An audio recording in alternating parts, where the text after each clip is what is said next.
សម្ដេចមហាបវរធិបតីហ៊ុនម៉ាណែតជួបរដ្ឋមន្ត្រីការបរទេសអាមេរិកតាមទូរស័ព្ទបញ្ជាក់ចំហគោរពសេចក្តីថ្លែងការណ៍រួមកូឡាឡាំពូលើការដោះស្រាយចំនួនព្រំដែនជាមួយនឹងថៃនាយកថ្ងៃទី25ខែធ្នូឆ្នាំ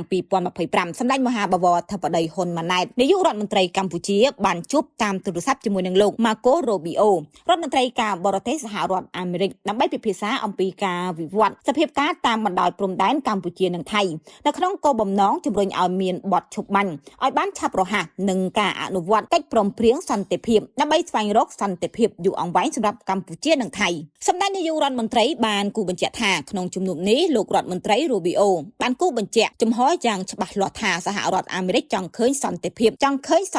ស្ថិតស្ថេររវាងកម្ពុជានិងថៃនិងខិតខំជំរុញឲ្យមានបទឈប់បាញ់ឲ្យបានឆាប់តាមដែលអាចធ្វើទៅបានសម្ដេចមហាបវរធិបតីក៏បានបញ្ជាក់ជាថ្មីអំពីការប្រកាន់ខ្ជាប់យ៉ាងម៉ឺងម៉ាត់របស់កម្ពុជានៅក្នុងការបន្តអនុវត្តតាមស្មារតីសេចក្តីថ្លែងការណ៍រួមទីក្រុងកូឡាឡាំពូនិងសង្ឃឹមថាភាគីទាំងពីរនឹងបន្តធ្វើការជាមួយគ្នាស្របតាមកិច្ចព្រមព្រៀងដែលមានសម្ដេចមហាបវរធិបតីហ៊ុនម៉ាណែតក៏បានជម្រាបរដ្ឋមន្ត្រីការបរទេសអាមេរិកថាកម្ពុជាបន្តរក្សាជំហរក្នុងការដោះស្រាយបញ្ហាព្រំដែនដោយសន្តិវិធីដោយអនុលោមតាមកិច្ចព្រមព្រៀងនិងយន្តការដែលបានឯកភាពគ្នានាពេលកន្លងមករួមទាំងសេចក្តីថ្លែងការណ៍រួមទីក្រុងកូឡាឡាំពូដើម្បីដោះស្រាយបញ្ហាព្រំដែនកម្ពុជានិងថៃនិងកសាងសន្តិភាពយូរអង្វែងរវាងប្រទេសទាំងពីរតែឃើញថាសម្ដេចមហាបវរធិបតីហ៊ុនម៉ាណែតจะបានជួបជាមួយនឹងរដ្ឋមន្ត្រីការបរទេសអាមេរិកតាមទូរស័ព្ទដែលបានបញ្ជាក់ចំហពីការគោរពសេចក្តីថ្លែងការណ៍រួមនៅក្នុងទីក្រុងកូឡាឡាំពូលើការដោះស្រាយចំនួនព្រំដែនជាមួយនឹងថៃចាឃើញថានាយប់ក្នុងថ្ងៃទី25ខែធ្នូឆ្នាំ